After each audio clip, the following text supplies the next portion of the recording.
Earlier this year, Celemony introduced their new direct note access technology, followed by a huge echo in the public. Now we visited Melodyne inventor Peter Neubacker in his laboratory to get some insight to the development of this groundbreaking technology.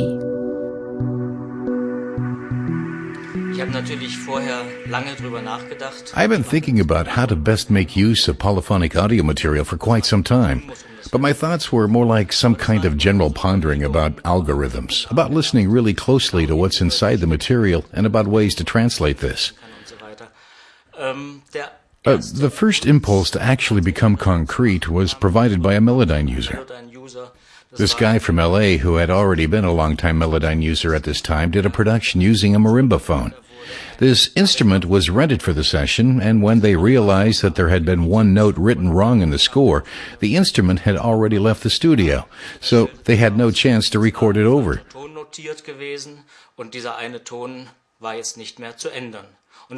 And yeah, that's how it is with a marimba phone. There's a lot of decay, and the notes blend into each other. Let's just play this for you.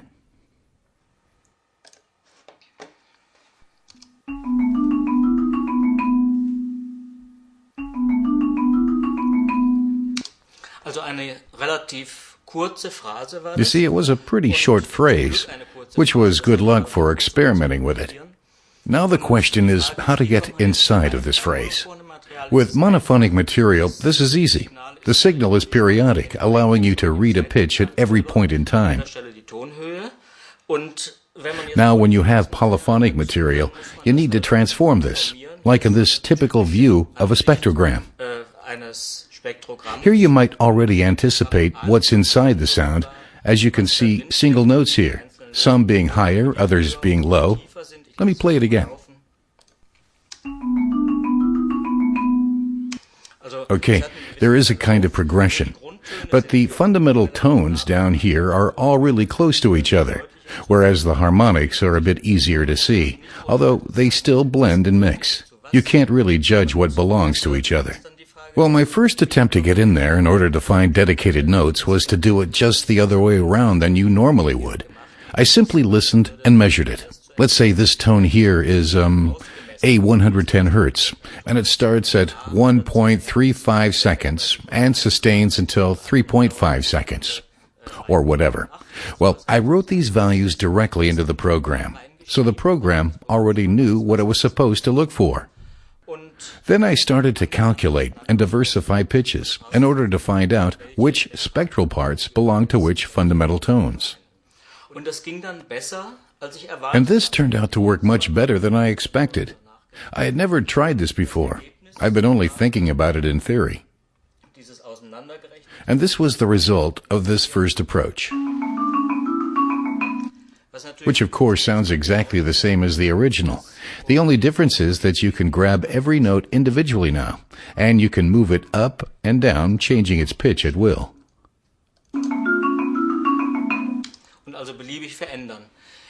So I did send this to the Melodyne user. I gave him separate sound files, laid them out in a Melodyne arrangement, and he was really happy with it, surprisingly thinking this was a pretty normal thing. Yeah, and so this was the first step in really getting a clue as to this form of note separation. Later on, I made the next step, which normally would have been the first one, to let the program find the notes on its own and to separate them content-wise before separating them sound-wise.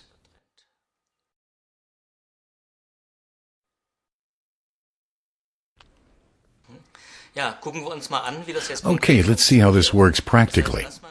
What can you do with the polyphonic detection, and what kind of results do you get from it? See, this is a normal sound file being shown in a pretty usual style. Let's listen to it.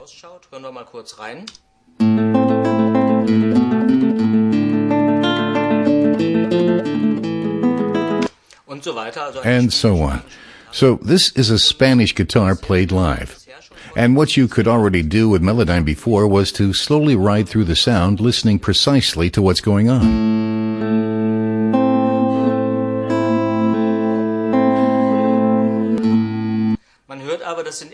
As you can hear, you have to deal with chords here, which are blending into each other. But if you wanted to know what is exactly going on at this point, what is happening inside the chord, you would need to spread it up, to look inside just like viewing a piano roll or any other kind of abstract notation or so. And this is exactly what happens when you decide to separate the notes. Now a detection process starts, and when it's done, you have this result. Every note can be seen at exactly the place where it was played. Let's play it once again.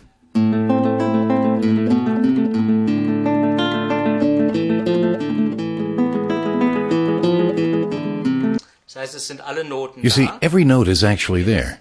Each of these things we call blobs stands for a note, and I can grab it and move it. Or I could turn its volume up or down. I'll just let this passage play for a while.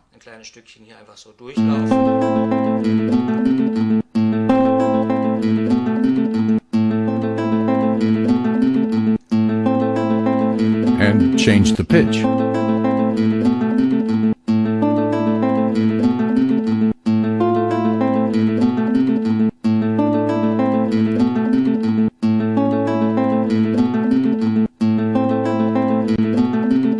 Or I can move it back or forth in time.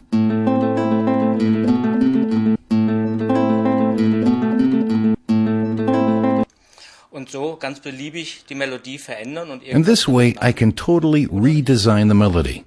Or I can retune the whole thing by using special macro functions. Here the system analyzed the harmony of this passage as being A minor. Let's take a longer passage, and while it plays, we switch, on the fly, to another key.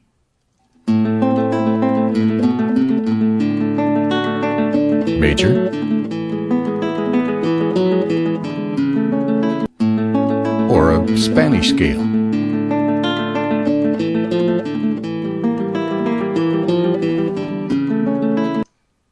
And so on. Now, since this part has been analyzed, the sound of every note can be extracted, and I can freely manipulate any single note inside.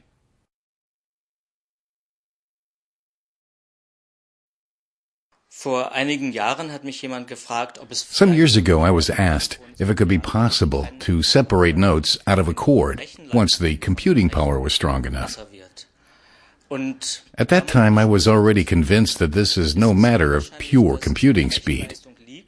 I mean, you would have been happy if you managed to extract notes out of a chord, even if this took the whole day. But in developing a software like this, the interaction with a fast computer turns out to be of great importance. You know, it's not much fun to develop something when you have to wait half the day before you can check your results and see if your code works in real life. From this point of view, computing power was indeed crucial for direct note access. It helped to have more fun in developing this technology. But the usage of DNA isn't really influenced by computing power. The analysis is faster than real time, and the playback is fast anyway. So for musical usage of DNA, the computing power isn't such a big issue.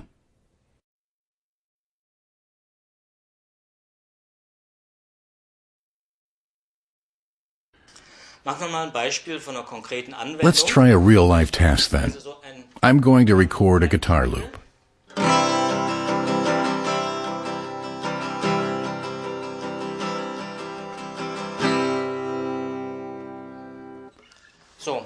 Okay, let's see what we've got.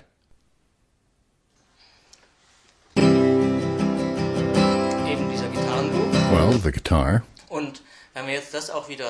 Now we are separating notes again. And in this case, this is split up into exactly 6 voices, because the chord was built out of 6 strings.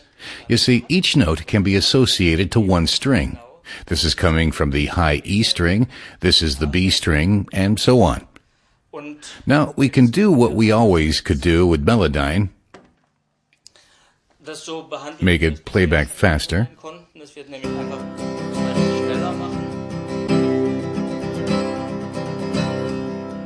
Or slower. Or pitch it up. But you notice that at this point, everything is simply transposed. the same as if I had placed a capo on the guitar, and not like I had changed the position